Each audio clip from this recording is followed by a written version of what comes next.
shikshas. Tiryakchana pikimu shrutadaranaya. Tiryakchana apikimu shrutadaranaya.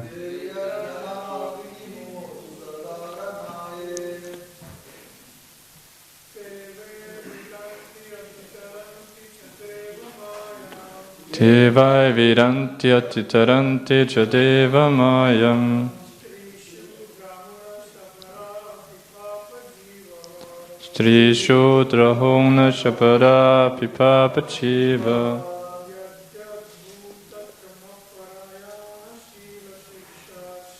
Tatyat bhuta krama parayana shila shikshas.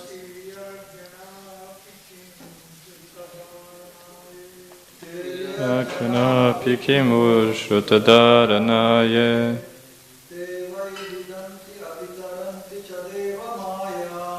Devai vidanti atitaranti cha devamayam. Shishudra hona shapara pipapa chivaha. Adbhuta kramat viprana shila shiksas. Tiryakchana abhikumu shrutadaranaya. Translation and purport by His Divine Grace by Eternal Bhaktivedanta Swami Srila Prabhupada Ki Jai. Surrendered souls, even from groups leading sinful lives such as women, the laborer class, the mountaineers and the Siberians, or even the birds and beasts, can also know about the signs of Godhead and become liberated from the clutches of the illusory energy by surrendering unto the pure devotees of the Lord and by following in their footsteps in devotional service. Purport. Sometimes there are inquiries as to how one can surrender unto the Supreme Lord. In the Bhagavad Gita 1866, the Lord asked Arjuna to surrender unto him, and therefore persons unwilling to do so question where God is and to whom they should surrender. The answer to such questions or inquiries is given herein very properly. The personality of Godhead may not be present before one's eyes, but if one is sincere in wanting such guidance, the Lord will send a bona fide person who can guide one properly back home, back to Godhead. There is no need of material qualifications for making progress on the path of spiritual realization. In the material world, when one accepts some particular type of service, he is required to possess some particular type of qualification also. Without this, one is unfit for such service. But in the devotional service of the Lord, the only qualification required is surrender. Surrendering oneself is in one's own hand. If one likes, he can surrender immediately without delay, and that begins his spiritual life. The bona fide representative of God is as good as God himself, or in other words, the loving representative of the Lord is more kind and more easy to approach. A sinful soul cannot approach the Lord directly, but such a sinful man can very easily approach a pure devotee of the Lord. And if one agrees to put himself under the guidance of such a devotee of the Lord, he can also understand the signs of God and can also become like the transcendental pure devotee of the Lord and thus get his liberation back to Godhead, back home for eternal happiness. So realization of the signs of Godhead and relief from the unnecessary, useless struggle for existence are not at all difficult for the willing candidate. But they are very difficult for persons who are not surrendered souls, but only simple, profitless speculators. Om Jnanatimrandasya Kananjana Shalakaya Chakshurun Militam Yena Tasmai Shri Gurave Namaha. Jai Shri Krishna Chaitanya Prabhu Nityananda Shri Advaita Gadadhara Srivasari Gaura Bhaktavrinda. Hare Krishna Krishna Krishna Hare Hare, Hare Rama Rama Rama Hare Hare. Hare Krishna, welcome to Srimad Bhagavatam class. Thank you for coming or watching online. So we thought I'll do a very brief take a look where we are in Bhagavatam here now, especially now after the Holy Name Week. It's good to be aware So we know in the second canto, from the 5th chapter to the 7th chapter where we are now, Shukadeva Goswami was relating to Maharaj Parikshit the Brahma Narada Samvad. So he quoted how Narad Muni was similarly like Maharaj Parikshit, putting forward inquiries to his father, to Lord Brahma, and in that, like about creation and all of that, and so Lord Brahma answered that in the previous chapters, from 5 to till here 7, about describing about the creation, about the ingredients, all the details, and then also in regard and with the Virat Rupa, and like in Mahavishnu. And so after describing all of that, then in this chapter, so that all those things which relate, where the Lord is related to the material energy, to the material world. And then now in this chapter, then he went on to describe some of the glories of the Lord in regard to his Lila Shakti, in regard to his all the different, I mean not all, but some of the different incarnations. And so that brings us to the next point also, that one may think then that after hearing all of that, like many different incarnations of the Lord and before, and about like how he creates and like all of that, that okay, now I figured out, now I know, I understand the Lord. So in order to, against that point, then Lord Brahma in the last few verses, he verses 40 to 46 described then that it is impossible to understand the greatness of Lord Vishnu without his mercy. So that's what we were hearing in the last few verses. So that's Bhagavad Subodhaniya. So I'll just read a few points of the last few verses too. So in text 40, it was described how no one can describe the Lord's greatness. And then in 41, elaborating on that even Ananta Shesh could not reach the limit of the Lord's glories with his 1,000 mouths. And then 42, that only surrendered souls can know the Lord by his mercy. And then in yesterday's verse, Lord Brahma gave then examples of those surrendered souls who know the Lord. And now in today's verse, we come to the point where Lord Brahma says that, but even lower persons can know the Lord by a devotee's mercy. So that, yes, most people are not on that platform, like those great personalities that we heard of yesterday, but still they have the opportunity to also understand the Lord by following in the footsteps of those great souls. And in today's verse, it's pretty much is almost like a combination of two quite famous verses from Bhagavad Gita. Especially the first one is famous, the 932. You know, Mam hi parta vyapashritya ye pishisyoho papayona yaha striyo vaishyastata shurtas te viyanti param gatim. So in 9th chapter, after when Krishna describes the contrasting demigod worship and bhakti yoga, like how much superior bhakti yoga is, and then in order to that then people might think, well, it sounds like Krishna is partial. Why does he give so much better results to his devotees only?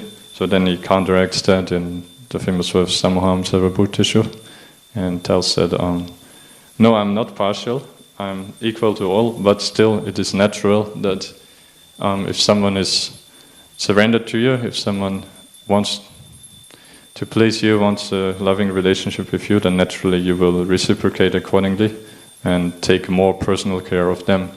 So that's what Krishna is doing, and then he gives some wonderful verses about how he personally and to what extent he takes care of the devotees, and such as, we know that he says famously, tells Arjuna that you please declare that my devotees never perish. And then also in 932, then to this verse, where he tells that one who takes really shelter of me, mam vyapashritya, which in the word there says particularly taking shelter. So one who takes fully shelter, it doesn't matter who he is, like we hear in today's verse as well. So it can be the most sinful, it can be low-born in whatever way materially it is to be considered, he still can get the highest perfection of going back to Godhead if he takes shelter of Krishna. And also, then in today's verse, the one in the word to word, we find a interesting aspect where, like how, which tells us a bit also like how we surrender to them. That it says the Shruti Dharana, those who have taken to the idea of the Lord by hearing about Him. So yeah, we know process of surrendering. It starts with like how we associate with those great devotees, how we follow in the footsteps. It starts with hearing from them in a submissive way.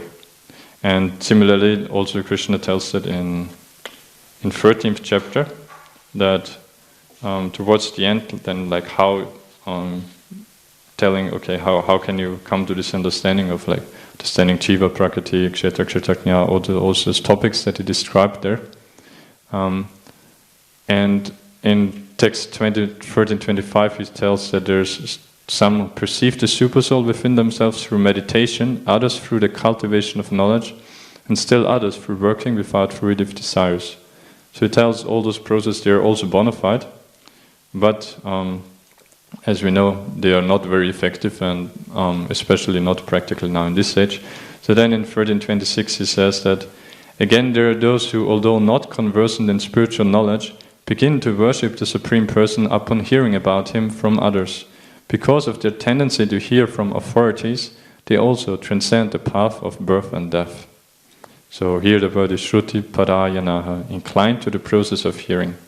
So same way as in today's verse, here that the only chance for practically all the people, particularly now in this age, including ourselves, that's how we also got only this opportunity to start to understand Krishna, is by hearing from those who already do understand to some extent, because we know through following in the disciplic succession parampara. And yeah, so that's, and then the purport today is like really beautiful. I mean, in one, to somehow or other, practically all the purports Prabhupada wrote are telling, he's pleading in them to us, please give up your foolishness and just surrender. Except there's some purports, of course, which are just simply descriptive for the understanding of the context, but otherwise, in terms of how he's preaching to us, that's the main message he is always giving, and so also in today's purport very beautifully. And so he starts off by telling that some might challenge that okay, how can you surrender to someone whom you are not able to see, like whom you don't know? And Prabhupada tells there that the personality of Godhead may not be present before one's eyes, but if one is sincere in wanting such guidance, the Lord will send a bona fide person who can guide one properly back home, back to Godhead. Because the point is that it's basically a nonsensical challenge, because those people who say like that, they, like Prabhupada tells here, that they do so unwilling to do so. So they simply do it as a challenge, but actually if someone wants to understand the Lord, then he doesn't care if I directly see him, but he is ready to hear from, and he understands, okay, there's a devotee who seems to have some good understanding, and so he is ready to hear from them and ready to be guided. And yeah, I mean, we know many examples, of course, in Bhagavatam, like, for example, Dhruva Maharaj, as a 5-year-old boy, he didn't know anything, but simply by having his sincere, at least serious desire, he had, of course, we know material desire initially, but Thus the Lord immediately then sent him Narad Muni to guide him and to instruct him, and Dhruva Maharaj followed and attained perfection so quickly, as we know. And so like another point for that is like what to speak of those people who challenge the Lord like that, what to speak of them seeing the Lord. They are not even, due to their material attachment and their challenging rebellious attitude, they are not even able to actually see the devotees. That's like Prabhupada tells it in one purport in third canto, text, chapter 5, text 45, where he explains that due to offenses and an extremely materialistic way of life, that they cannot even see the devotees of the Lord, and because they are engaged in their external activities and thus kill their internal vision. So a famous example we know is, of course, Nalakuvara and Manikriva. They were so engrossed in materialistic activities that they were not even able to perceive, hey, there's a great saint, so I should cover we should cover our bodies and stop these sinful activities. Of course, we know they were then also saved by the same Narad Muni through his transcendental curse. Yes, but and also for those who are unwilling to hear and want to see, still the Lord is so merciful that as we heard in the beginning of the second canto, that they still give an opportunity to for them also to somehow approach the Lord, namely by meditating on the Virat Rupa. Yes, and that's why Shukadeva Goswami spent quite some time in like the first chapter, and I think then also second chapter maybe still, in describing the Virat Rupa. And but so then the next point Prabhupada makes in the purport is about that, because we might think, well, devotional service, it's the highest, most exalted activity thing that exists anywhere, so how can we be qualified? We are so sinful and all of that. But Prabhupada tells there, don't worry, it's not like a material service where you need to get your different skills or whatever, degrees and qualifications for a certain service, but in devotional service there's no other qualification other than simply to surrender. And so it's like I wrote too small, can't even read it. So it's the Lord, from his side, it shows that he's not putting any obstacles, like and not demanding anything,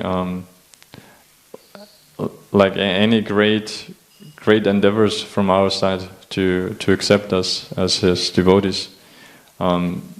It's like his demand is so minimal. He simply pleads to us in so many ways. Just please give up your suffering in this material life and just surrender unto me. I'll take care of you. And and because we don't need any qualifications, because as soon as we do surrender, then the Lord, he personally helps us in every way. Like in devotional service, it's not under his external energy, it's performed under his internal energy, Yogamaya. And so he naturally facilitates every single jiva who wants to render service. Yogamaya facilitates to us to do that service and inspires us, gives us the intelligence to do it. And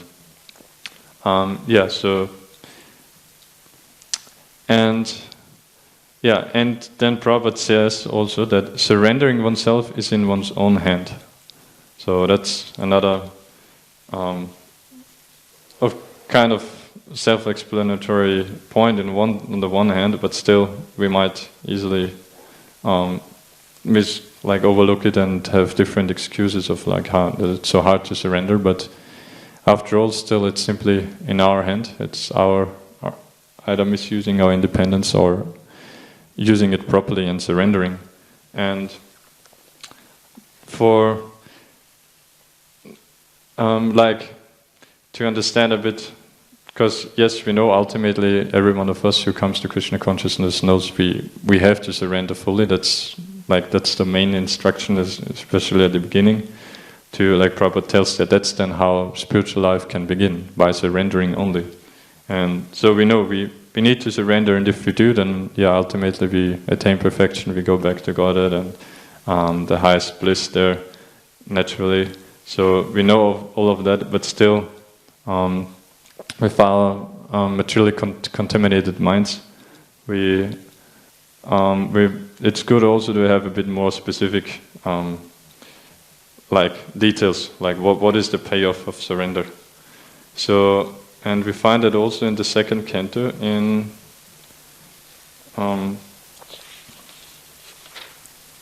that's already that's Lord Brahma speaking as well. So we in the 6th chapter, which we heard quite recently, where he tells about some of the glories of surrendering, and 2:6.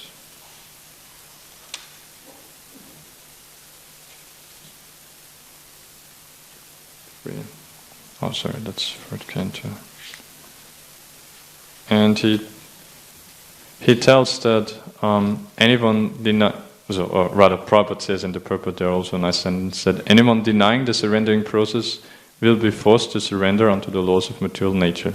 So we know that as well, that there is either Maya or under the shelter of Krishna, Yoga Maya. But so then, which is from the verse itself, so the surrendering process itself is 3 things. First, it's Bhava Chidam, which means it gives liberation from all material miseries. So, as we know, as long as we think ourselves the controllers, and we controllers of what, because the thing is, we think we are the enjoyers, and we can control to bring happiness for ourselves. We can manipulate our environment and everything, that we can have nice sense gratification and thus can be happy. That's our conditioning. But we know, as long as we act in such a mentality, we're acting under the mode of passion or ignorance even, and thus naturally, even if we get some material pleasure, it will always be followed by miseries, as we know. And in that way, this bhava, the cycle of material life goes on, but the surrendering process itself is bhava chidam, so it cuts off this cycle, this samsara. And also, we know that it's to be free from miseries. For that, the only way is if we first of all have transcendental knowledge, and transcendental knowledge, as we know, is something not to be acquired extraneously, but it simply can be bestowed by the mercy of the Lord. As we heard, I mentioned it previously in the 3rd canto, where the demigods prayed to the Lord during the creation also, and they specifically glorified the Lord's lotus feet, and how those lotus feet are also full with transcendental knowledge. So simply by surrendering to those lotus feet, we get transcendental knowledge and thus get relief from material miseries. And then secondly, the surrendering process is svasti ayanam. It is the perception of all happiness. So again, surrendering means that we give up this idea of thinking we know how to be happy, and we know what to do, how to create our own happiness. But if we simply surrender to the Lord, to it, giving up our own plans, knowing I don't know what to do with my life properly, but I simply want to be your servant, Shri Radha Gopinath, then naturally happiness will be ours, because by surrendering we are coming under their shelter, under the spiritual energy, and that's naturally full of bliss. And lastly, the surrendering process is sumangalam. It is the source of everything auspicious. So, rather in contrast to if we don't surrender, when we may think like there's so many people out there who do some altruistic philanthropic activities, and that's all based on all their individual different ideas to some extent or other, at least. All of them, they think that actually I know best what's best for everyone, not just for myself, but for the whole world. So if actually everyone would just follow me, then yeah, the world would be such a great place. That's how we tend to think. But we know, of course, that's far from true, because I mean, for many reasons. Like, what do we know, and every living entity has his own different karma, his own different mentality and conditioning. Whereas, and even spiritually, we're all individuals. So the only person who knows everyone and who knows the best for everyone is Krishna. And so, only by surrendering unto Him and helping others also to surrender, to come under His shelter, then there will be all auspiciousness for everyone. So that's for the inducement for us why we should surrender. And that was 636, 420.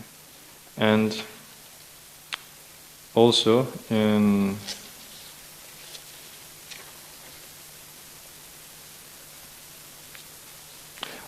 similar. Also in the 4th chapter, we heard already in one purport Prabhupada, in the 20th text, he tells that the Lord instructs all to surrender unto Him instead of falsely claiming to be enjoyers for a certain limit under His control.